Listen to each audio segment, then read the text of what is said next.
5. Good evening, everyone. Today is June 26th. This is our full council meeting. If you would stand as you're able to help us get us started with the Pledge of Allegiance.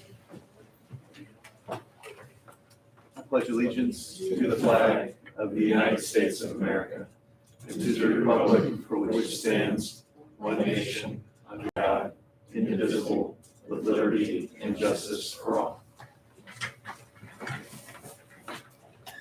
All right, Ms. Britnoff, would you do a roll call, please? 1 moment. Sorry. Ms. Cheney? Ms. Cheney? Oh, Roll call. here, Mr. Fisher, is that was it? Mr. Kniff? sorta. I'm completely here. Mr. Marks? Here. Ms. Snyder? Here, Mr. Van Harn? Thank you. Motion to excuse us. second. And for those who are interested, Mr. Fisher did reach out. He's out of town, was not able to be back in town by the time of the meeting this evening. All those in favor of excusing, without objection, I take that as unanimous. Has everyone had an opportunity to look at the agenda this evening? Any need that anyone sees to amend that agenda, or is there a motion to pass it as it is stated? Motion to set the agenda. Second. All those in favor? Aye. Great. I do not see anyone registered to address the council this morning. Has everyone had an opportunity to look at the minutes? Any concerns from the minutes? Is there a motion to accept the minutes from Motion to our accept. Second. meeting on the 22nd of last year? All those in favor? Aye.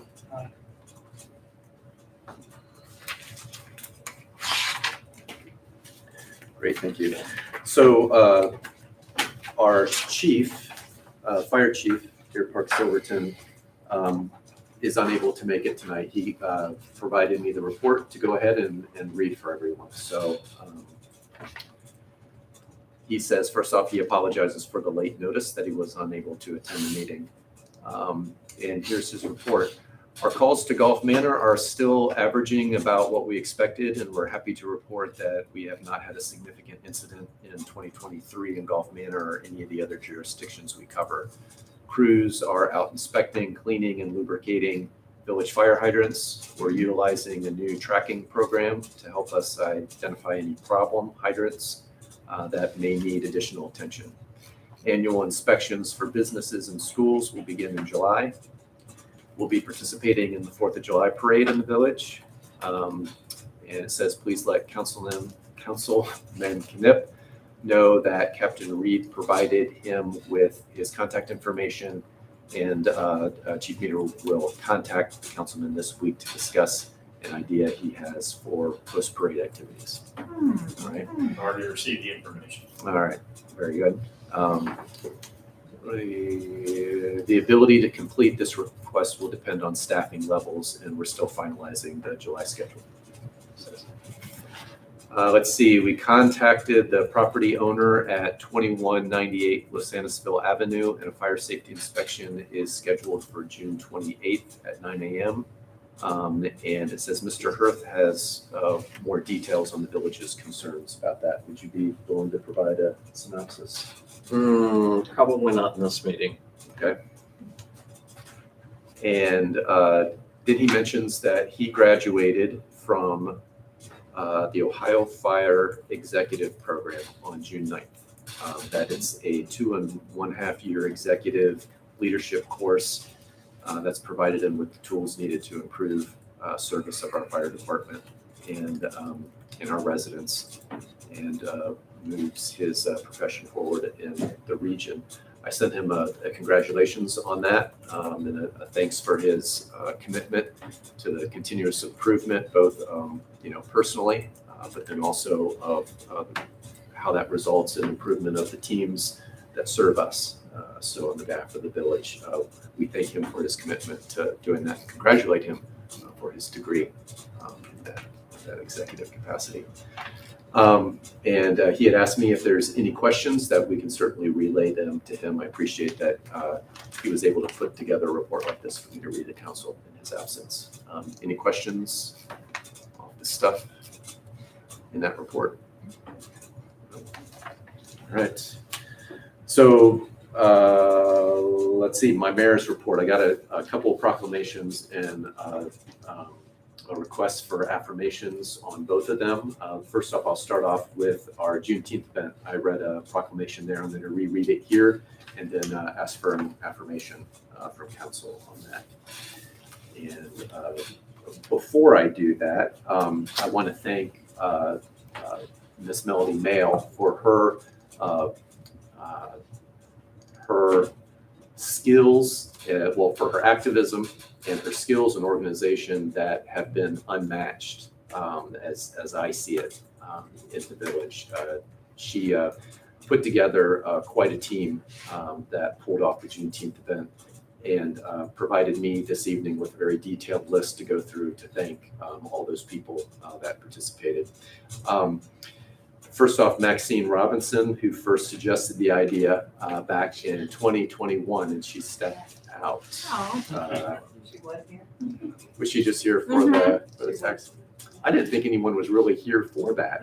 Wow. All right. Well, thanks to Maxine.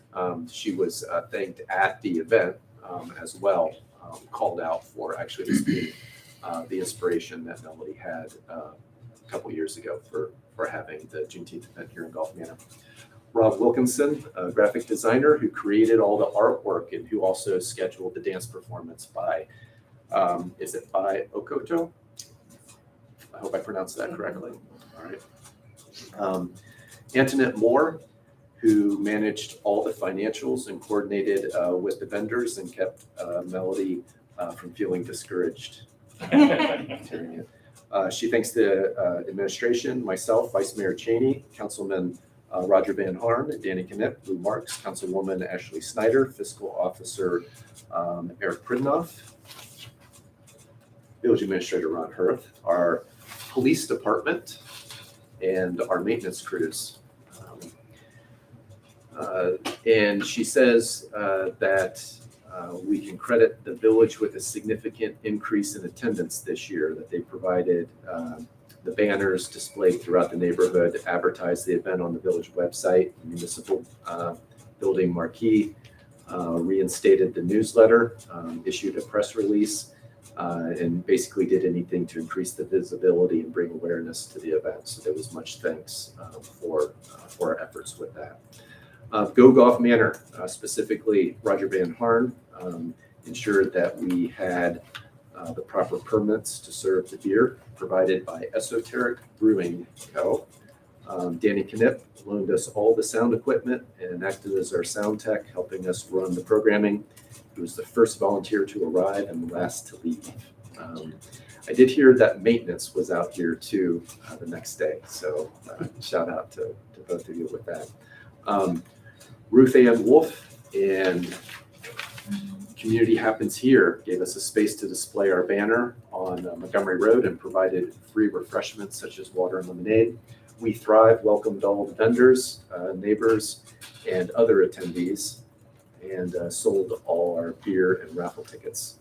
The performers, Joe Focus, who's a resident and a gospel rapper, by Okoto, the African traditional dancers, and then specific neighbors.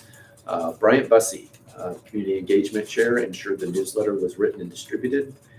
Sarah Taylor Stacy for creating the newsletter, and Elaine Moxkowitz, Phyllis Thomas, Sharon Cheney, Sandy Sullivan, David Fisher, and Yasmin Yassa, all of whom distributed the newsletters on foot throughout the community. And I've had some experience with that in the past too. And that's quite a volunteer effort. So thank you. Yes. Erica Gray, DJ, provided the playlists despite not being able to attend and play the music. Jacqueline Threadgill was very good visual artist, designing the banners. Sisters Sharon Cheney and Sandy Sullivan, thanks for subsidizing the books, buying them and selling them at a discount. So that's the detailed list. So once again, I learned in camp, round of applause, please. Very good. And the, let's see, so the proclamation was affirming Juneteenth Freedom Day. Whereas the citizens of the United States have strived to manifest the ideals upon which our nation was founded of equality in liberty and justice for all citizens. And whereas this struggle is fought in solidarity with all freedom-loving people who recognize that the manifestation of these ideals requires continual vigilance and commitment to the fight.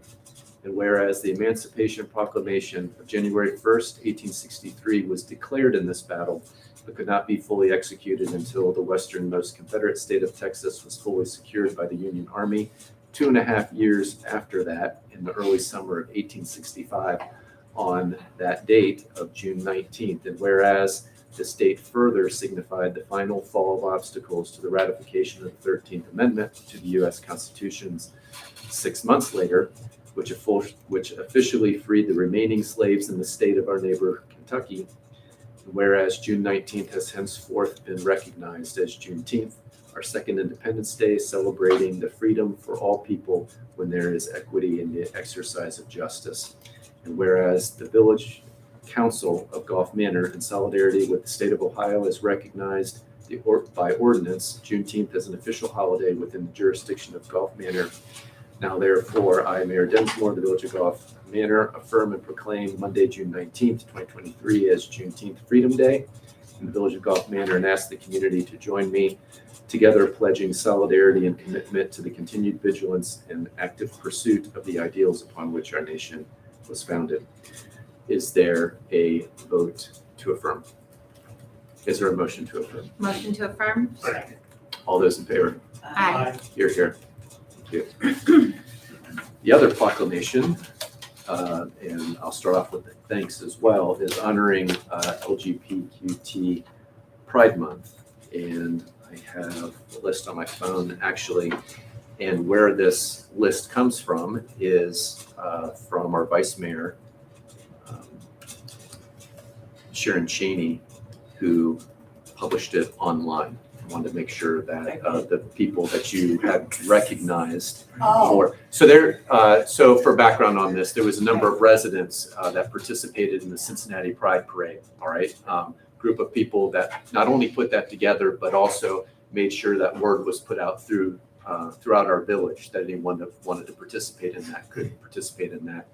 And Sharon made sure that those folks were identified and acknowledged for, and I wanted to do likewise. So thank you for the notes to do so. The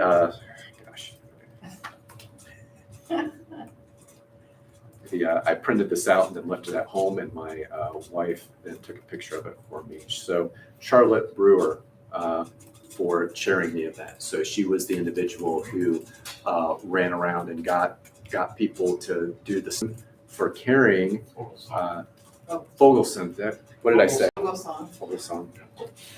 Apologize.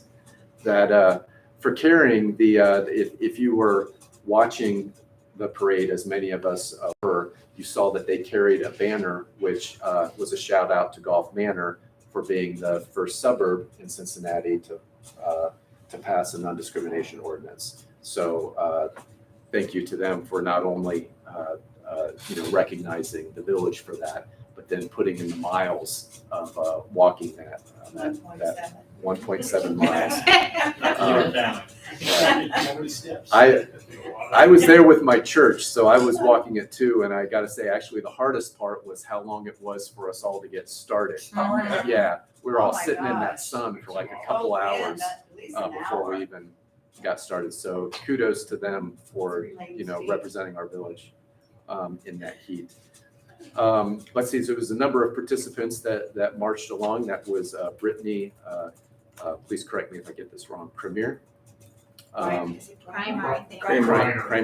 Primer. Apologies if we got that wrong. Leslie, Tara, and Charlotte, and Leslie's son, Nico, and Rami and Emily for riding in the truck cab, and Nikki Lawson for driving the truck. All right, that had all the swag on it and everything for celebrating Pride in Cincinnati. So thank you to all those individuals. There was also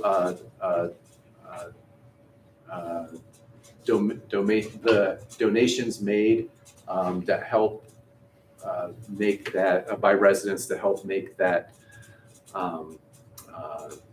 position in the parade possible. And is it appropriate for me to say who did that or not? Sure. Sure. So one of our village residents, Mr. Ron Hirth, paid out of his own pocket so that no taxpayers' money was spent on this to make sure that the float, that the car had that position in the parade. And I gotta say, good work on that, because my church had our position about 500,000 cars behind that. Weren't there over 200? So it was, I know people. we're like, oh, well, they're moving forward now, so we'll be soon. Another hour later. So good job making sure that You were in the wrong lane. that got done. So thank you to all the folks that participated in that. And here's a proclamation honoring LGBTQ Pride Month. Whereas 53 years ago this month, at the Stonewall Inn in New York City, a courageous group of citizens resisted harassment and mistreatment, setting in motion a chain of events that would become known as the Stonewall Uprising and the birth of the modern gay and lesbian civil rights movement. And whereas many of those in the LGBTQ community, their families and friends, celebrate the anniversary of Stonewall every June in the U.S. as Pride Month, and whereas Stonewall Inn, as well as the nearby park and neighborhood streets surrounding it in New York, are on the National Register of Historic Places. And whereas I am proud of the work of our council and the overwhelming majority of Gulf Manor residents who have taken to combat discrimination and ensure that our LGBTQ brothers and sisters have the same rights guaranteed to their fellow residents. And whereas 3 years ago, I can't believe it's been 3 years, I cast the deciding vote and signed our local non-discrimination ordinance, which specifically added LGBTQ individuals as a protected class in our community, and which, after the call for a referendum, was overwhelmingly affirmed by the residents of Gulf Manor in the November elections 3 years ago. And whereas we have come a long way on our journey towards tolerance, understanding, and mutual respect, and that we acknowledging that we still have a long way to go in our efforts to end discrimination. And whereas people across the country continue to be shaken by violent acts that strike at the heart of what it means to be America, and at the values that have always defined us as a nation, including more than 7,000 reported hate crimes in our country, almost 1 hour in the most recent years in which we have statistics. And whereas our greatest hope for a just society is to teach our children to respect one another, to appreciate our differences, and to recognize the fundamental values that we hold in common. Now, therefore, I, Mayor Densmore, the Village of Gulf Manor, by virtue of the authority vested in me by the village charter, the laws of the state of Ohio and the United States, do hereby affirm and proclaim June 2023 as LGBTQ Pride Month, and encourage all residents of Gulf Manor to observe this with appropriate programs, ceremonies, and activities that celebrate our diversity, and to remember throughout the year that LGBTQ Americans, whose many and varied contributions have enriched our national life. Is there a motion to affirm? Is there a second? All those in favor? Hi. Without objection, I'll take that as unanimous. Thank you. I received a thank you letter from the Harper family. So they had a family member who passed away, and the village sent flowers. And I want to make sure that you all knew that how appreciative the family was of that. They wrote us a note.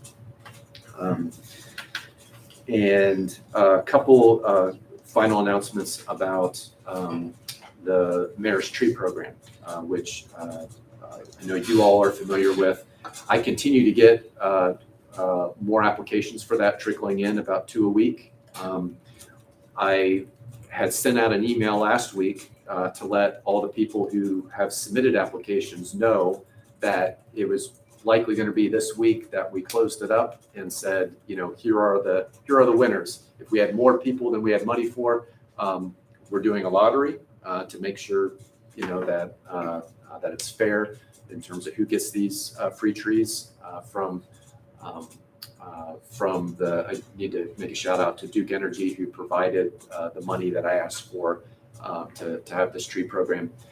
But in our research of the best places to buy the trees, we have newer information. Just got some information last week that we could use one vendor and perhaps get a municipal discount on the trees, which would mean that even more residents could get trees. All right, and then found out today through our fiscal officer that there's even potentially a $30 a tree possibility that I'm going to be investigating that. So all that is to say that it's not over yet. If you got your applications, send them in while we're looking at this. All right. If it turns out that we have more applications than we have money for, it will go to lottery, as we've always planned it to be. But as it stands right now, it looks like we may have significantly more money than we were thinking we were going to have to be able to give to folks for free trees. All right. If you want more information about the trees, the application form is on the village website. It has all the kind of stipulations about, what you can use the trees for, where you can plant them, that kind of stuff in there. So I wanted to make that announcement, and I'll send out another email probably tomorrow to all the people who've already applied to let them know that, yes, we still have your application, and yes, we're still collecting them temporarily. Also, wanted to give a shout out to Joe Adams, who's a resident here in the village and also runs a landscaping company that has some software, my understanding of which is unmatched regionally, maybe even nationally, with what they're able to do as far as taking a picture of a particular area, for instance, in the village, all right,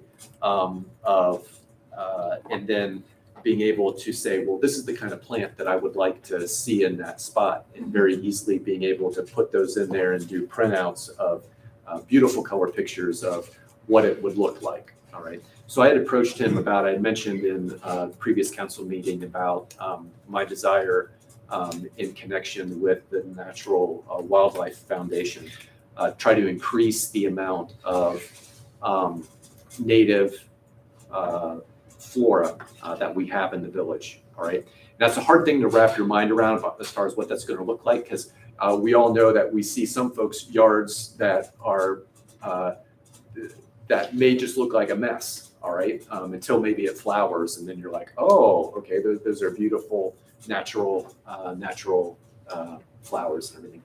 One of the things that I was able to get from him, freebie wise, was a list of native flowers and pictures before and after, like what do these flowers look like when they're not flowering? And there's many that are beautiful even before they flower, all right? And then what do they look like when they are flowering? And then, the dates, when does it look like this? When does it look like that?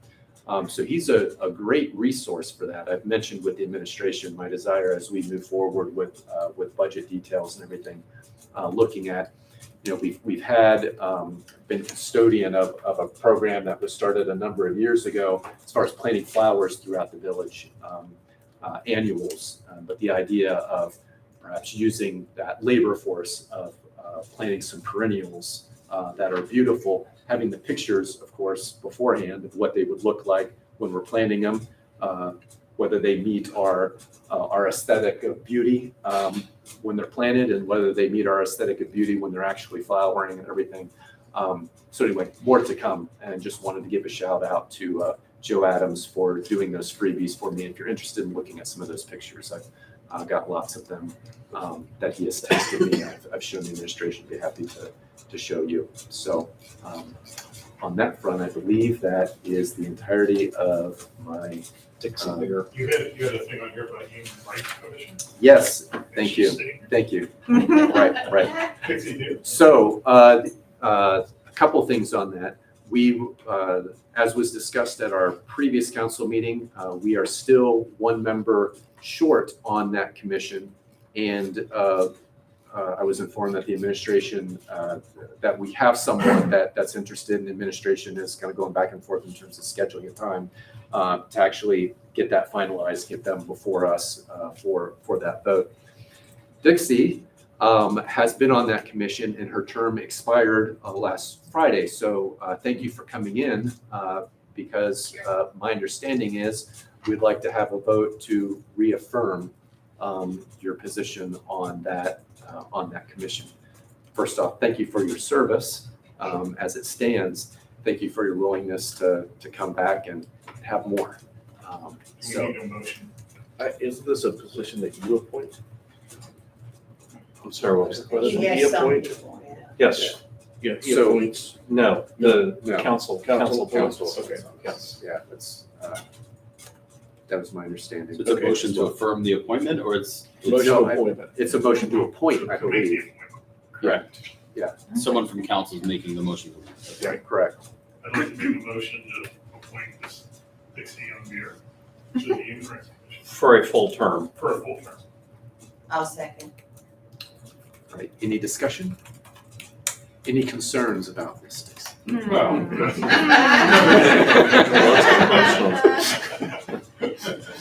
All right. Yeah.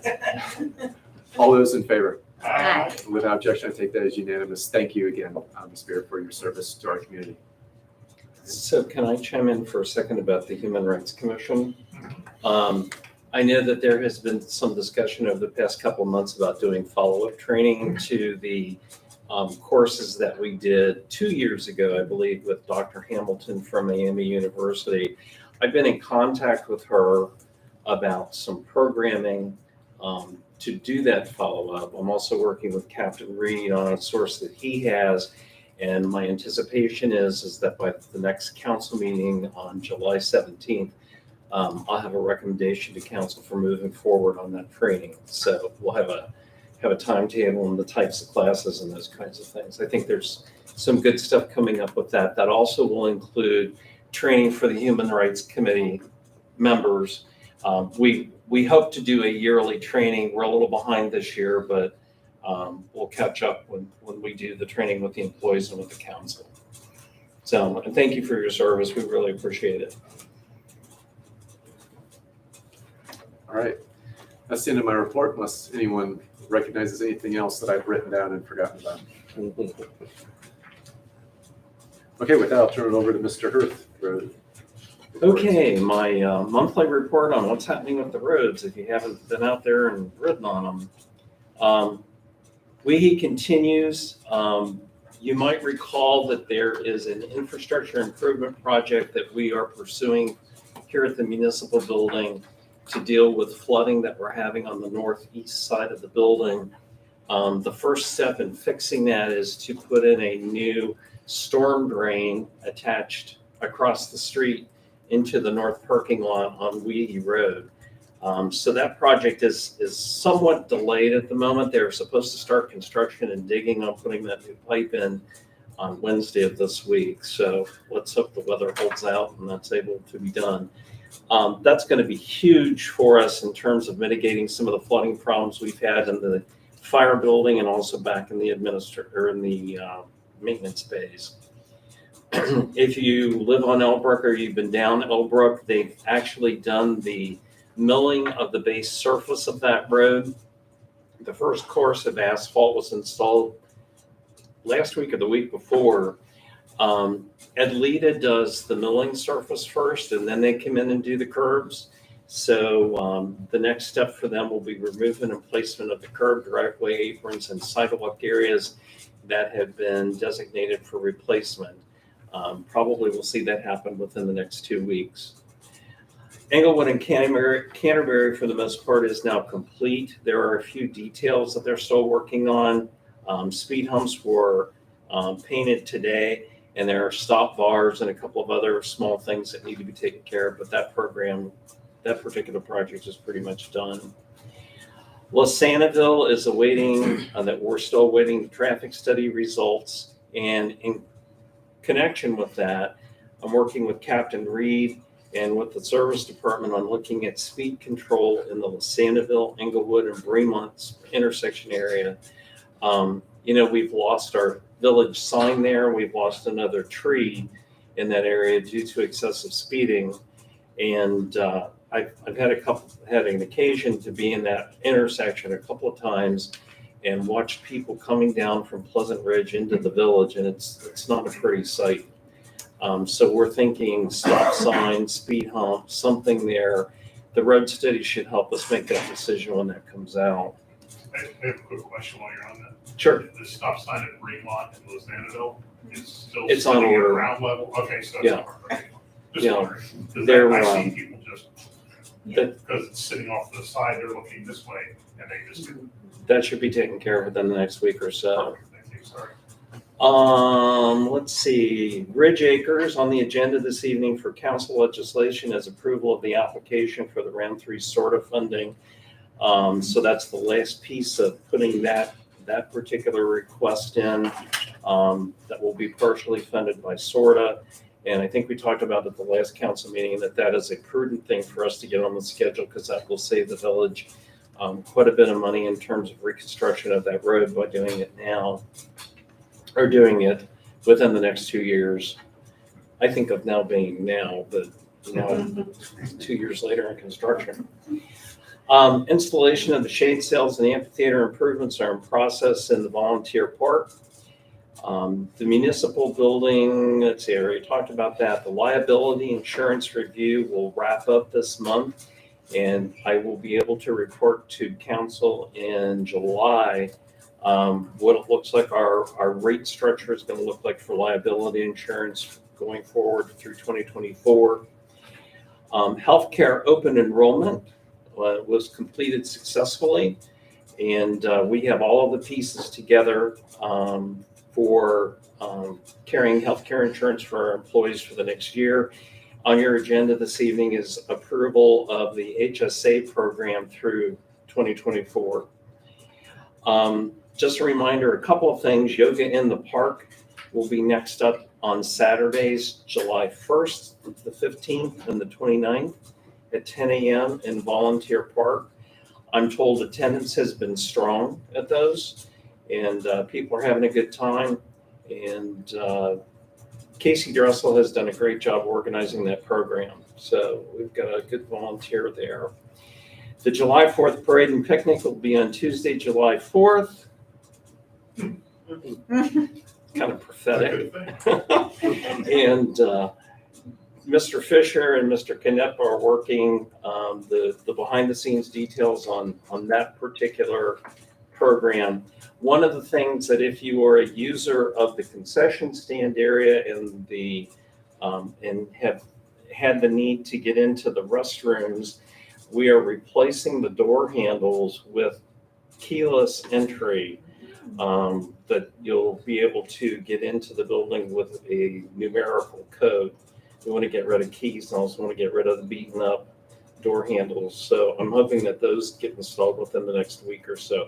That's another one of those maintenance projects that popped up that needs to get done. And then I don't know if I mentioned village offices will be closed on Tuesday, July 4th. So happy 4th of July to everybody, except we will be on the street walking in the parade. On a personal note, I want to mention that in 2016, I was honored by Cincinnati Pride to be one of the grand marshals of the Pride Parade that particular year. And this year was the 50th anniversary of a Pride Parade in Cincinnati. It wasn't the 50th parade, but it was the anniversary of the first one 50 years ago, because there were some years earlier that didn't take place. I was invited back as one of the previous grand marshals. Unfortunately, I couldn't participate this year. It was a little bit too physically challenging to be able to be there. Although we had a great perch at Christian Moerlein, or the Moerlein Lager House, to be able to watch. Unfortunately, I could not partake, but what I found, and I'm sitting there, and I'm sure I'm very frustrating to Steve when I start this, but I started thinking, how do we make this better for next year? How does this get bigger? And one of the things that struck me was just the pride and community And it's not, it doesn't even have anything to do with pride. It has to do with a community of people getting together who have the commonality of association, essentially. And I really, really am proud of Golf Manor for where we've gone in the last 5 years to make these things happen. We also have been reached out to on a regular basis from other communities about our NDO, the process that we went through, and our neighbor to the south, Norwood, is going through that process right now. So, the work that we've done is good, and I appreciate my colleagues here, and it's nice to see us have some notoriety for something other than the bad things that we always seem to hear. But this is a great place. Could I say something about that too? Please do. Okay, from being with our banner going through the parade, we were called out many, many times. Oh, Golf Manor, look, it's Golf Manor. We love Golf Manor. And it was all because, I guess, of our non-discrimination ordinance. And we got cheers and unbelievable support going through. It was a very happy experience. And by the time we got done at the 1.7 miles, my jaws hurt from smiling and giving people, they were giving thumbs up to us. They were cheering for us. It was just amazing to be there and know that we did a good thing.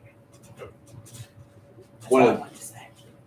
Good. One of the things that showed up on my memories that I think we probably need to reshare, not necessarily not associated with council, but make sure that our residents can see is your keynote address. Showed up in my memories a copy of your keynote address that you gave back then, which is beautifully written, yeah, we should get that out and passed around to folks because I don't know that necessarily everyone knows that history. I mean, you're sharing that you were the Grand Marshal of the parade. Not many people probably knew that until you just brought it up, but also he was asked to give the keynote address at It was an awards ceremony. yeah. Yeah, what At the Unity dinner? The Unity dinner? I can't recall. Anyway, it's beautiful, and it probably says in it what it was for. So I'll push that out as a resident of Gulfport, and I'll push that out, and hopefully get some eyes on that again. So good statement about unity. Thank you. Is that all? That's for my your report. All right. Any questions?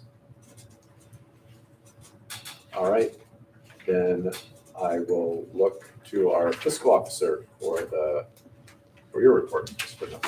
The hour is late. I think pretty much everyone here was here for the financial report, so I will just mention that was reported on in Finance Committee. I will be entering into the minutes that report. Anyone who's interested in reading more about that and all the fascinating financials, please see the minutes of the Finance Committee and of this committee, of this council.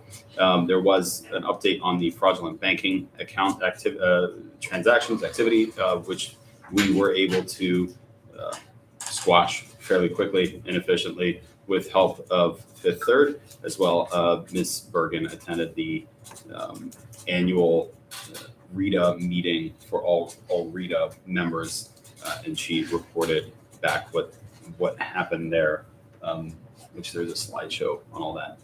Again, fascinating stuff. Otherwise, nothing new to report, but we did meet and discuss the finance packet was the biggest piece.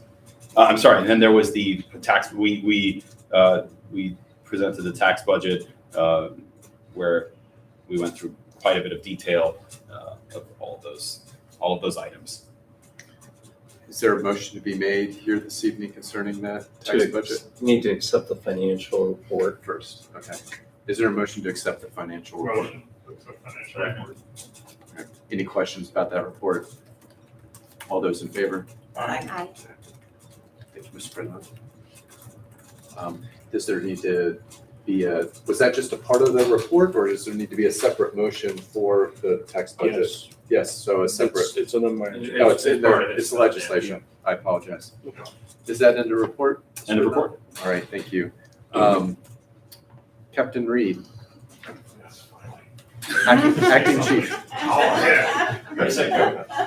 I got nothing for you. Got the monthly mayor's court report. Total to the city, $3,750.00. Total to the state, $989.00. Total to other, $36 even, for a total revenue of $4,775.00. That concludes the mayor's report. I'll make a motion to accept. Second. Any questions? All those in favor? Aye. Thank you. Other than that, we've submitted the monthly activity report for your review. I believe that's attached to the packet. Nothing really exciting. Motor vehicle thefts are still an issue. We're recovering more that are not from the village, that are being taken from the village. That makes sense. Still an issue. So please lock your vehicles. Utilize our locks that we have. If you have a vehicle that is affected by the recent crime ring, exterior lights are super critical. Please turn on your porch lights. Watch out for one another. Cameras, we can't stress cameras enough. Please look at, I won't even endorse one or the other, a ring doorbell, blink doorbell, some type of camera device that can assist in watching out for your personal effects. Obviously, don't leave valuables in your vehicles. Most importantly, if you see something, please call us. We are here for you. Please call us. Juveniles are becoming an issue. My officers will be enforcing the curfew. Juveniles are not to be out overnight unless accompanied by an adult or some other emergency that will be taken on a case-by-case basis. If they are found out, they will be transported to 2020 Detention Center immediately. So Can you reiterate the timing of curfew? They cannot be out after 11 p.m. before 6 a.m. So please, it's a big issue. We're gonna have to enforce it. It is what it is. Other than that, that's all we got for you. Staffing is great. All equipment PD operated is in use and effective. We will be selling one cruiser and an administrative vehicle hopefully next month. I don't see it going any longer than that, but that should be next month. So, other than that, unless you have any questions for me, that's all I have. Oh, actually, I take that back. I have one other thing. For the solicitor, the maximum consecutive parking ordinance, we need to look into that. There have been some issues with some vehicles that, while our ordinance says they have to move, they're literally moving inches, but not moving. We don't know if that's by manual force that they're being pushed, but it's creating an issue for a lot of our residents. It's creating an issue for our roads. So we need to have some conversation with the solicitor and the council about making some amendments to that ordinance. The boxing the tires in. Yeah, the boxing the tires, they they're just beaten that. they're pushing the vehicle maybe 3 or 4 inches out of the box, and then, it looks like a checkerboard all the way down the street, I see. but the car doesn't go anywhere. So it's a matter of how to enforce it. Yeah, it's gotta be a matter of, if we base it on complaints or, Mhm. distance, or, there's gotta be something. Okay, I understand. I will definitely look into it, Chief. You'd be like, nobody can see it. Oh, I tell you, I wish. Why not? Never mind. Yeah. Court argument there. That's all I've got. Unless somebody has any questions. Thank you. Thank you, Captain. Thanks for all your guys. Great job. Appreciate it. Any questions? All right, so Mr. Butler. Thank you. Got a number of pieces of legislation this evening, some of which have been referenced by other individuals around the table. The first being the resolution regarding the Transit Infrastructure Fund Program, authorizing the administration to submit an application to participate in that fund. Which resolution is this? That will be resolution number 2023-15, and I would need a motion to read by title only. Motion to read by title only. Resolution authorizing the village administrator to prepare and submit an application to participate in the Technically, we need a second, right? Yeah. I'm sorry. All those in favor? I All apologize. right, Mr. Benoit, did you get the first and second? Received. You got on a roll, right? Let's go. Mr. Butler got to move. Resolution number 23-15, a resolution authorizing the village administrator to prepare and submit an application to participate in the Transit Infrastructure Fund programs and to execute contracts as required. Again, these are funds available through the county, and simply allows our administration to make the application for funds. And I So- understand the priority is work on ridge acres. So this particular project is estimated at $192,000. It's not a complete curb tear out like we've done on other streets, but it is a restructuring of the surface, and it will be replaced with an asphalt surface, which the engineer prefers because it's easier to identify when we're having issues with infrastructure.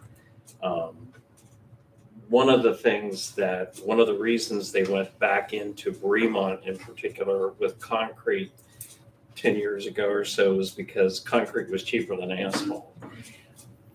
The engineer is not a fan of the concrete because the concrete does bridge problems. The road's not going to collapse as easily as with asphalt, although you may have all these things going on underneath that you don't know are there because of the concrete being there. So a lot of people will say, well, why don't you go back in and do this in concrete? And that's the reason that they do asphalt caps now. Our estimated funding from this application from SORTA would be $96,000. So it's essentially a half, 50% funding. It's a good deal for us. So, Motion to pass. Motion passed. Motion to pass resolution 2023-15. Second. are there any questions, reservations, concerns to be voiced? If not, all those in favor? Aye. Without objection, I take that as unanimous. The next is resolution number Is that a 20. Is that Roll call? Yeah, I think that's So normally a roll roll call call. on those. I Oh, the apologize. resolutions? Okay. Maybe I'm incorrect. That was on ordinance. I don't honestly, Resolutions are. We've always done roll calls. On Really? resolutions. yeah, I think it doesn't hurt to do roll call on either resolutions or ordinances. Ordinances are more substantial, therefore they do normally always require roll Okay. call, but I think it's prudent to do it on any legislation. Mr. Brittenhoff, please. I'm ready. Here we go. Who brought it up? Ms. Cheney, Yes. Mr. Knipp, Yes. Mr. Marks, Here. Ms. Snyder. Yeah. Sorry. Is that a present vote or is that a yes? Yes. You're saying yes. Mr. Marks voted present. Mr. Van Horn. Yes. Thank you, everyone. The next is, the next is resolution number 2023-16 regarding the tax budget for 2024. Been discussed significantly this evening. I need a motion to read by title only. Motion to read by title only. Second. All those in favor? Aye. Aye. Resolution number 2023-16, a resolution adopting a tax budget for 2024. Any further discussion? For those who are watching, if you have concerns, you can watch the previous video of our public tax hearing that went into significant detail discussion about this. Is there a motion? Make a motion. Second. Any other questions about it? Any other discussion? All right, roll call, please. Ms. Cheney, Yes. Mr. Knipp, Yes. Mr. Marks, Yes. Ms. Snyder, Yes. Mr. Van Horn. Yes. Thank you, everyone. That is to be transferred to the auditor's office by July 15th in order to ensure that we have some local government funds. If we don't get it there in time, it does cost us money. Resolution number 2023-17. This is the second part of our 2.0 mill tax levy. We've got the amount certified from the auditor's office that the levy will produce. Now, this resolution causes us or allows us to put it on the ballot. Is there a motion to read by title only? Motion to read by title only, 2023-17. You're good at going first. Is there a second? Is there a second from Mr. Van Harn? All those in favor? Aye. Read by title. A resolution providing for the submission to the electorate of a 2.0 mil renewal property tax levy for current operating expenses in the municipality. All right, and for those watching, this has been significantly discussed at previous council meetings, so you can look to those videos if you'd like to see the discussion on that. Is there a motion? Make a Motion motion. to adopt. Is there a second? Second. Mr. Pridnoff, would you do a roll call, please? Ms. Cheney, Yes. Mr. Knipp, Yes. Mr. Marks, Yes. Ms. Snyder, Yes. Mr. Van Horn. Where do I sign it? I already signed it. Since I've done some research on that, the total cost for a home that is appraised at $130,000 is $91 a year Attached it. for that tax levy. So not too significant there, but very significant for those. Thank you, everyone. Next is resolution number 2023-18 regarding the health savings account, renewing the program for 2023 and through calendar year 2024. Motion to read by title only. Yes. All those in favor? Aye. Resolution number 2023-18, a resolution reaffirming calendar year 2023 health savings account contributions for eligible employees and continuing the benefit program through calendar year 2024. Mr. Hirth, could you speak to this? Yeah, we usually do this like in November, but there's no reason not to get it done early this year because we have our plan in place. We don't see the reimbursement needing to be increased with the HSA, and it is compliant with IRS rules at this point in time. So this allows us to continue the program through the end of next year. We'll be back at this time next year for the following year. Are there any questions for Mr. Hirth or our solicitor? Is there a motion to I'll pass? make a motion. Mr. Pridnoff? Ms. Cheney, Yes. Mr. Knipp, Yes. Mr. Marks, Yes. Ms. Snyder, Yes. Mr. Van Horn. Yes.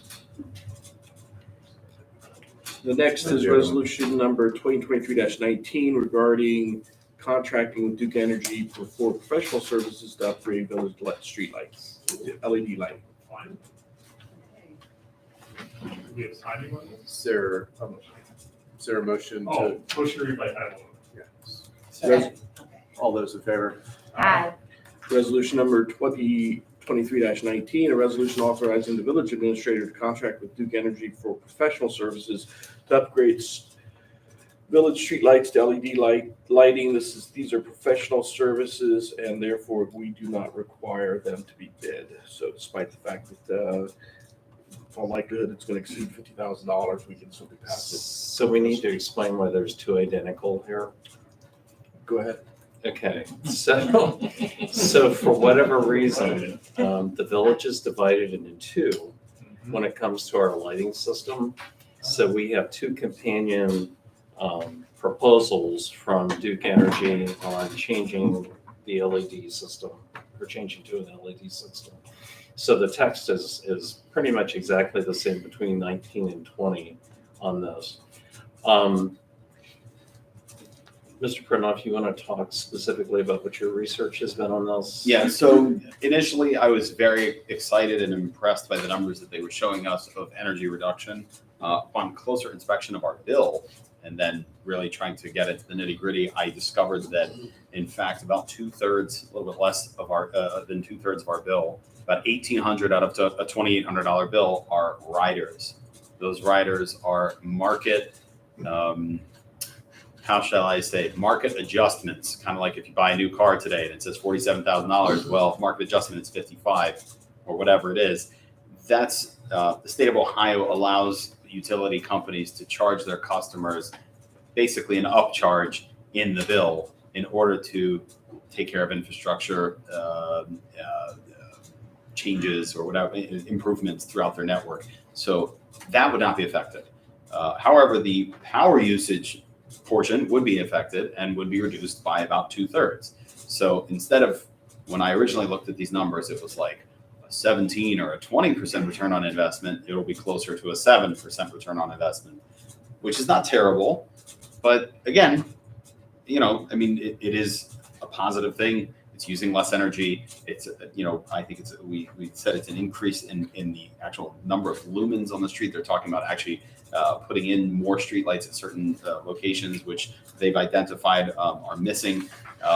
Again, a lot of very positives that come out of this program. There are 6 different options of how we want to pay for it. The one that I would, generally look at is, so again, their initial monthly costs. It would be an increase of about $500 to the base cost. So the base cost is $346.65 approximately per meter, which is around, and what we currently pay is closer to $900 or $1,000. So if we pay it out over 10 years, it'll still be reduced. It just won't be reduced as much. But we would in fact get the LEDs, pay it out over 10 years. And then after the 10 years, we would realize the savings on the power. But again, just 6 different ways to slice it, if you will. But that's the summary of charges. So summary of estimated charges, which can be found on page 2 for anyone who's looking at that. Mr. Pranav, I recall a previous conversation that we had in council about getting some information from Duke about what the fixtures would actually look like. Are they just like replacing the bulbs, or are they? Yeah, no, they're replacing the full fixtures. They weren't Right. super forthcoming with details. I know they have like 2 models that they do, but it's essentially they're fitting on, because there are so many different kinds of people. I mean, you may realize obviously there's different colors, but there are many different streetlights out there. So they've outfitted these kind of standard sizes that replace the ones that they have existing. So there would be actually 6 different lights that would be installed, but it's dependent on the existing structure. They don't give us like a menu that we can choose from. They just say, this is what you're putting here if you do LEDs, and this is what you're putting here. And again, so on page 2, again, same thing, a monthly base charge. It gives you each different light, and actually some of them have different color. No, it looks like they're all the same. They're all 3,000. They're all 3,000 K. However, there are different, I'm assuming voltages. I don't know what these numbers are. Wattages. There's different. It's wattages. So They have once, to replace the power supply and the lamp itself. okay. The LEDs require their own power supply. But again, even those, I guess, are dependent on the existing structure in the pole, which is varied per pole. So that, again, they're giving us different lights, but they're not giving us options. I'm assuming it's because there are just so many different kinds of lights that were installed over different times. I'm not sure what they're. Yes, you can see different colors of lamps in the village. They're all different colors, depending on when they were installed. But this should all be uniform after it's They're done. all 3,000 K. Right. It's just they're not giving us more options than that. So it sounds like the bulbs are all gonna be, roughly the same, the 3,000 K, probably the same wattage. No, So the wattage, I believe, is different. I believe the wattage is different depending on the poles. Meaning, I'm assuming it's Is that depending based on the the wiring. throw or the density of the poles, or? It's usually based on the coverage that they predict. That would make a lot of sense. Or whatever existing, So they know how much area that this lamp is covering. right. That will determine the wattage and the pattern. Usually the patterns. And it sounds like they're dictating the style of housing around that bulb, correct? One more time? It sounds like Duke Energy is dictating the style of the housing around the bulb. Yeah, I mean, it's just a standard size. They I didn't, think there were 6 or something. it's actually 7. I didn't, it's on page 3. There's another one. But there's there's 7 different ones, yeah. Okay, and we have no choice in the style or anything like that. They did, they showed us these are, I'm yeah. with the mayor, it's like, well, if we can get, Yeah, they a didn't really- gaslight style thing, start line, that would be great, but. Yeah, or I even- pushed back one time. I asked like, what are the different options? And they said, these are the different ones. So this is, they're looking at our current grid for lighting, and they're making an engineered recommendation based on the amount of lumens that need to light up the village. If at some point in time, we want to redo Los Angeles Avenue and put up fancy poles with different lights on them, we can do that, Mhm. but that's not this project. This is just replacing what we currently have. I don't like that answer. I think we. The, the administration recommends doing this first and foremost for public safety. There have been areas within the village that there are some concerns about the amount of lightness in the dark. And then from a standpoint of saving money, we will fund this through the monies that we are currently spending on electricity. And I think this continues with our savings program. Difference in my knowledge of the facts, and I apologize to ask the question without preparing Captain Reed for the question. But it concerns the statement about more safety with lights. And so like the comparison might be when you step across Vera and go into Amberley, there's no lights at all. All right. And yet, my understanding is a very safe area over there. So I'm wondering, is it not? Then that's part of the ignorance is what I'm saying. What I've heard from folks is lights enable bad guys at night to see and get around. And when it's dark, every human has fear, all right? And the bad guys don't necessarily sneak around as much if it's totally pitch dark. The issue is that you have some lights. And so I was hoping that you could address that because I know that that's a concern that I've heard. It's Kind of the I've heard opposite, from folks. actually. that more light means Criminals it's don't more want- safely. Yeah, criminals don't want to be seen, so why would they commit crimes if there's light? They want to conceal themselves in darkness, which is what we give them here in a lot of the dark spots in the village. That's why every council meeting I preach, turn your porch lights on and body cameras. Yeah. The more light, the better.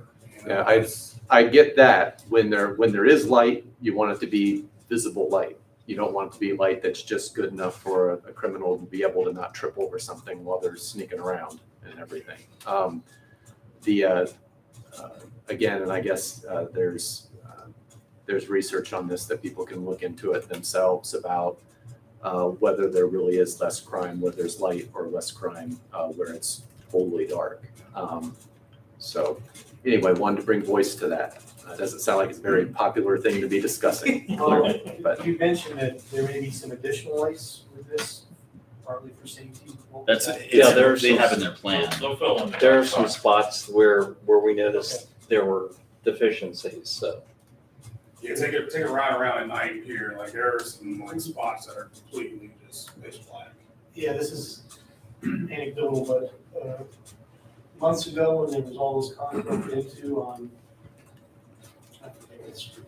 And I went, once I heard about it, it was like 10 or 15 cars. I drove by there and talked to some of the residents and they said, yep, they picked the dark spot. I mean, two of them, I think, said that. Yeah. They said, we don't have any lights here. It was, they just said that. That's what they said. So when they would walk through the door up on Greenlawn was a place where street lights was not. So, I get the dynamic. I think what it is if you have a lot of light and you have a little area that doesn't have light, then the crime's going to happen in that area. If you have a really big, huge, dark area, there tends not to be crime there because people don't, when they're, if it's the opportune folks that are out after midnight drunk and they're just going to like try to take something or whatever, they don't tend to want to go into a really dark area because they're scared. Anyway, weird research. The other concern that I wanted to bring to the table, which we've discussed before around the lights, has to do with how white light is made, that there's different ways in which the bulbs make white light. And there's a really cheap way that is a bad way of making it because actually the lights break down and it turns, purple or blue light from it. It has just to do with the way the bulbs are producing the light. And I believe at one of our previous council meetings that there was going to be a question to Duke about where they source their lights from. Because this is, if you research this on Google or whatever, you can find that There's lots of municipalities that get upset about their LED lighting because all of a sudden all the lights are blue, which is bad for a number of reasons to have blue light at night. I believe the answer that we got was that they don't know, or do you I recall? can't recall. Actually, yeah, I researched that, and Right. it's usually a sign the light's about ready to burn out.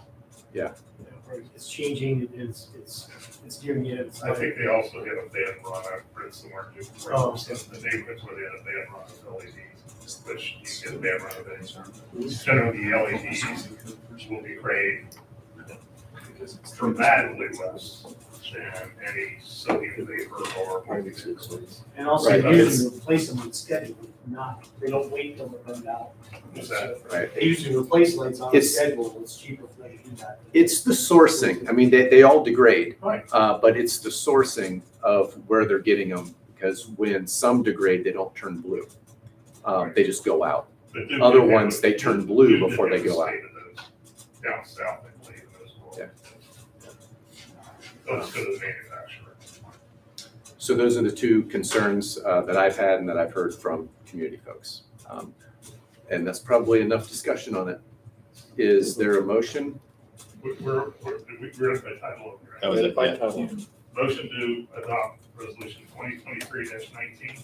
Do we have to do one at a time or can we do both? I need to read it. I need to read Okay, well, let's 2023. do 2023-19. That's Second. for both. Second. Roll call. Ms. Cheney? Yes. Mr. Kniff? Mr. Marks? Yes. Ms. Snyder? Yes. Mr. Van Horn? Yes. Thank you. Resolution number 2023-20. I need a motion to read by title only. So moved. All those in favor? Sorry. No, we didn't do the second. We got the second. Second. Oh, you did? All those in favor? Aye. Aye.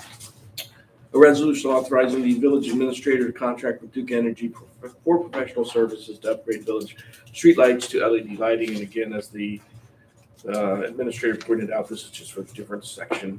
It's essentially the same contract. Is there, what is the dividing line? Oh, there's a map. He showed it to me. I apologize. I don't remember, but I think it was Fremont. Fremont to the dividing line. One of the power, I don't know which power lines they're talking about, I but think Fremont is the separating line from my between. house is the. It's the side of the village that gets dark when you loses. I know where it is. I was dark all the- Did you guys hear that? So the administrator said it's the side of Gulf Manor that goes dark when Amberley goes dark. Yes. Right. And then there's a side That's golf there, me. those dark. Yeah. Those which goes dark. Not me. All right, so we've, Okay. is there a motion to pass? Motion to pass resolution 2023-20. Is there a second?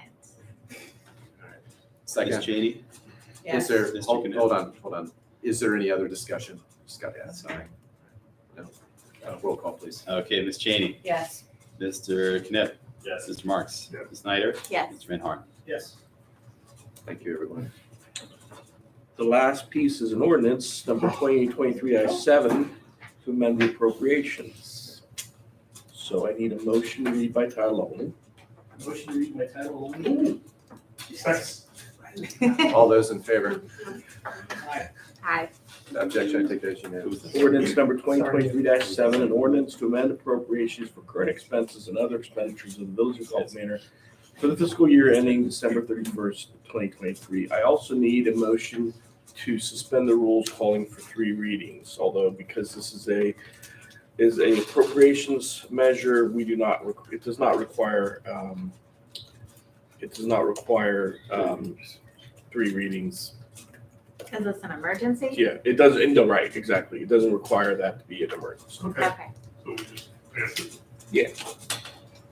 Adopt ordinance 2023-7. Is there a second? Second. Can we get a synopsis of what this is about? Yes. 1 second. Oh my goodness. Here we go. So the first item is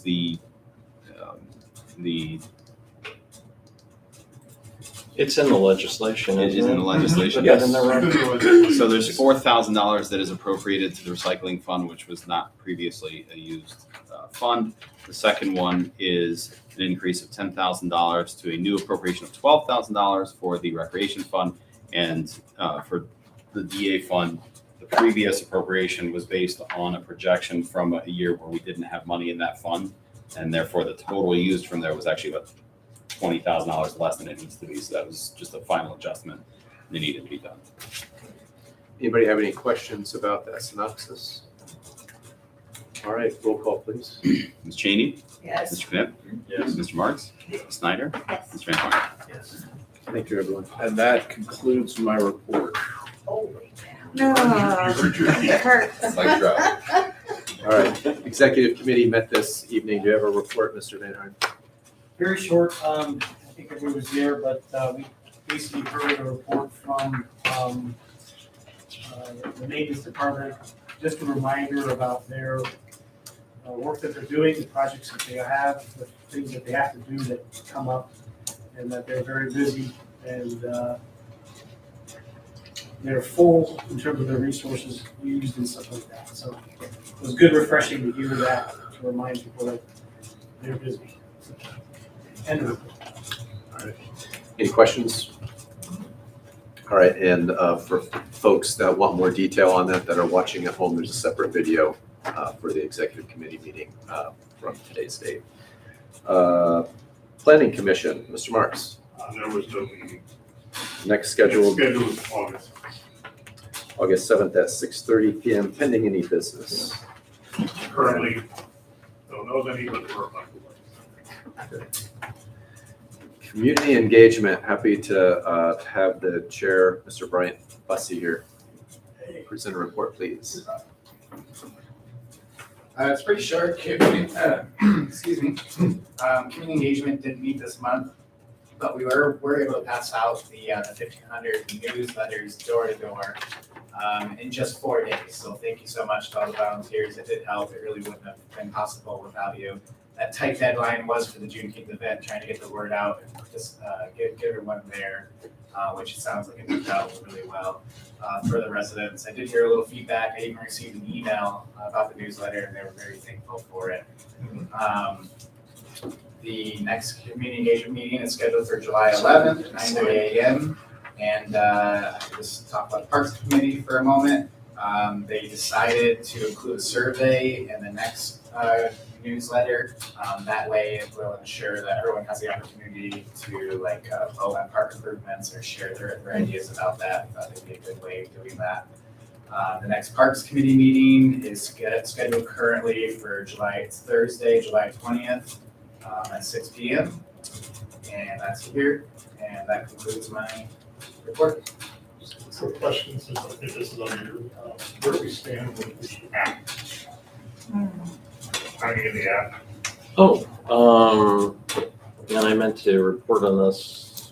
I did not report. I've seen that we have advertisements for it on our website. I don't know if anybody else has noticed that, but it says coming this fall. Yes. So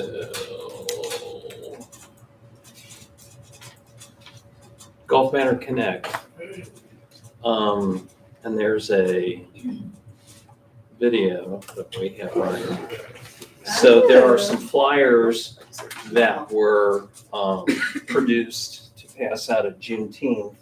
And I think you have those, don't you? Yeah, I'll bring it back. Yeah, so we need to, we'll have those available. There won't be anything more specific about this until they're ready to do the first run. But the goal is to have this ready to roll out to the community on September 10th. So there will be, this is part of the advertising package that they provide for us. And then within our own village branding, we created this. So, and there will be additional information. These are what the 3 screens will look like. So it's all out there. It's good stuff. Okay, good. Thank you. when does the administration have a preference for when that would show up in a newsletter to let folks know that. I think the next newsletter, Next newsletter, have a little blurb in there about it. because there's actually for the next newsletter, we were talking about this with someone today. We have leaf season coming up. We have the concert coming up. We have the Connect Out coming up. There's a fourth thing that I can't think of what it is offhand. All right. A lot of stuff coming. So the next newsletter is probably, going out in like August. That's an appropriate time to be talking about this. Yeah. That'd be good. Okay. So what I would see us doing is at the concert, we'll have a booth set up and have a QR code. That's the one thing that's missing, which I wish we would have here, but until the app is actually in the Android or the Apple Store, we can't do that. But I would like to have a QR code that people can just zip it on their phones and then be able to do their transaction right on their smartphone. That's something that if people need help doing that at the event, we can set up a table to do that. In the industry, there's a debate whether this is easier or not. Easier in the sense that you can create one QR code that sends them to a page that then has those two pathways to go, whether it's going to be Android or iOS. And the benefit of that is you can have the QR code ahead of time before the actual launch of it, versus the complication of not going directly to where you're getting the app, which can cause some confusion if someone's using a QR code and going to a page that then says, now go here, kind of a thing. Just hit anything under 20. Anybody who's 5 Yeah. to 20 can do this. Yes, I'm speaking for the gray haired You should folks. know. Yeah. Thank you, Mr. Bessie. Anything else? Yeah. Any questions for Mr. Bessie? Good job on the new one. Yeah. I lots of positive feedback about this newsletter that went out. Just the beauty of it, how well it was put together and everything, makes us all, every single council member here look good. The work that you did, so thank you. Let's see, education, Ms. Cheney, do you have? Yeah, a couple of important things. The CPS ad hoc committee called a special meeting for June 8th, and they let me know the day before, 8:30 in the morning, and I went. And they made a decision, CPS is going to stay as a neighborhood school, and they're not gonna change our borders due to the new expansion.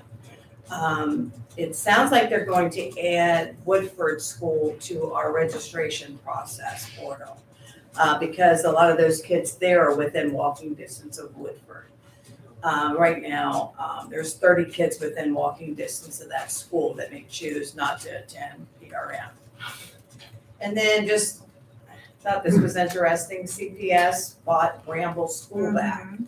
I know, they had 4 charter schools in that school and they've all failed. So it was an opportunity for CPS to buy them back because pre-K is growing so fast, they don't have enough capacity.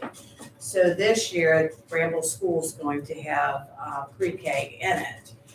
What else they're gonna do with that school yet, they don't know. They are discussing at junior high school that they want because the high schools are at capacity or over. Yeah. So, it is interesting, right? And then I can let you know too that Oakley has asked for a school. Because Hyde Park and Kilgore are at capacity. So we'll see what happens there too. There's no, they're landlocked, there's no room to build a school, they said, so anywhere. Yeah, so it's like you have to take over and buy a They building. can tear down Whole Foods and put my elementary school back. You mean Oakley? Yeah, it's elementary, that's right. That's Fresh Market. That's Fresh Market there, right? Yeah, Fresh Market. Yeah. Fresh market. Paramount. I know, I remember that school, right? Should bring the railroad back and everything. Yeah, why not? Or the racetrack. Yeah, the racetrack. And that's all I have. All right, thank you, Ms. Cheney. Yeah, thank you for braving an 8:30 meeting. Oh, Yeah. Thank you for I getting think out they the were track hoping yard. nobody showed up. So under the nonprofit thing, I wanted to point out, I had a number of folks, I'm presuming most of the council persons who were at the Juneteenth event made their way around to the different kiosks there. We had a number of nonprofits that were there talking about the work that they do. I had the occasion to speak with each one of them.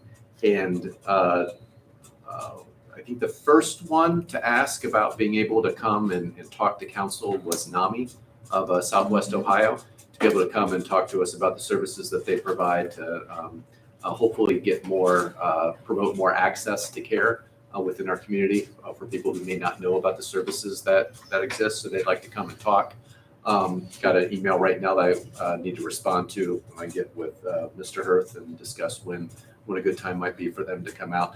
But with that request, then it's like domino effect. All the other nonprofits also wanted to schedule times to come in. So just so you know, we, if it works with the administration and with you guys, we certainly can be filling in some time for the benefit of the residents, learning about services that are available, and also for our benefit, knowing how we might ease access to care of some of these services. You know, even if the residents aren't seeing it here at our council meeting, may educate us in ways that we can further get the message about those services out to our residents. So that's it for that report. And I believe we have a request for an executive session and the way for matters of personnel, compensation of a public official, and for a matter of purchase contract. Real estate Activity finance. Finance committee. I apologize. Mr. Fisher is not here, and I'd ask that Ms. Cheney chair the committee. Do you have a report to cover? We've already covered, I think, all of it. Yeah. In the previous. Right. It was mostly a discussion of the budget report that was then pushed out to council to vote upon, which we did tonight. Any other questions for Finance Committee? Next meeting is, where is it here? There it is. Finance Committee meeting, July 17th at 6:30 p.m. Next executive meeting will be at just before that, 5:30 p.m. We have our council meeting on that Monday, July 17th at 7:30 p.m. Or immediately at the conclusion of the Finance Committee. Meeting after that of our council will be on August 14th. You can find all this information on our website. Of course, the 4th of July picnic is coming up. That's our next big event, July 4th. We'll have a parade that kicks off at 11 a.m. and a picnic in Volunteer Park at 11:30. Village offices will be closed on that day. Reading all those announcements now and asking if there's any old business yet to be discussed or any new business, because we like to just go dark for our executive session and not have to totally come back for stuff. Is there? I reached out to Lieutenant Forrest selfishly because I need to be CPR first aid certified. So Babysitters. and actually I have a babysitter in training who's gonna come with me. Awesome. But he said he would like his first non-military, non-police class to be smaller, and so I said I would open it obviously up to anyone here who wants it or knows someone who wants it. So he only wants like 4 or 5, and I'm taking 2 of those. What's the ideal range of age? I What's the lower limit? So I'd like to coordinate that through acting chief. that was the plan. I'm sorry. I was just trying to get people to email me, so then the next step would be coordinating Because the we are time. still waiting on our AEDs, and we are going to do training for everybody once we have the equipment to be able to do that. So Then never mind. I will not request anyone interested to email me so that I can let Forrest know. Well, I would ask that Acting Chief Captain Reed and anyone who would know what a lower. I have a daughter that's 12 years old who's very interested in this kind of training, and I would like to know whether that's an appropriate age or whether they need to be older. So, in terms of that transition from military and police, is it too rough to go to a 12-year-old? No. In terms of that transition. It's a matter. There's actually some additional training that he needs to do the babysitter certification, and that's in the process as well. Oh, okay. Yeah. Cool. So we're working on that. Right. Cool. Anything else? Mr. Knapp? Just a quick reminder, 4th of July is coming along really, really well. But the biggest resource we need, is human resource. So if anybody wants to volunteer, for the greeting booth or any food, snow cones, hot dogs, anything like that. Even if you could do it for an hour or two, that would actually be very helpful because then we can not wear out our volunteers. So, anybody who's interested, please email me. I've gotten a few already and, really looking forward to bringing the community out and really having a good time. It's going to be a big event this year. Very good. Thank you for being point person on that. Happy to do it. I enjoy it. Mr. Van Hart? And right before I came to the meeting, I received the permit for High Grain Brewery to be in July 4th event. All right. They will be there. I'm not sure if there'll be a beer truck or cans, yeah, but they'll be there. So it won't be a dry event. Very good. For folks that are watching, when we do an executive session, what that's about, it's in this case for matters of personnel, compensation of public official, and purchase contract. So what that looks like is we're going to have a private conversation. Public's not allowed to view that. We like to do that at the very end so that you're not waiting around for things like announcements like we just made. So when we do come back, we'll be immediately adjourning. So with that, I'm going to ask for a motion to go to executive session, and then we'll ask the public to leave. Motion for executive session? Sorry. I believe we do a roll call for this as well. Be able to help out there, Ryan. Oh, man, you can go. Ms. Cheney? We heard Yes. some cricket over here. Mr. Knapp? Yes. Mr. Marks? Yes. Ms. Snyder? Yes. Mr. Van Horn? Yes. All right, very good. Thank you, everyone. Are we done? Going to ask to have Mr. Butler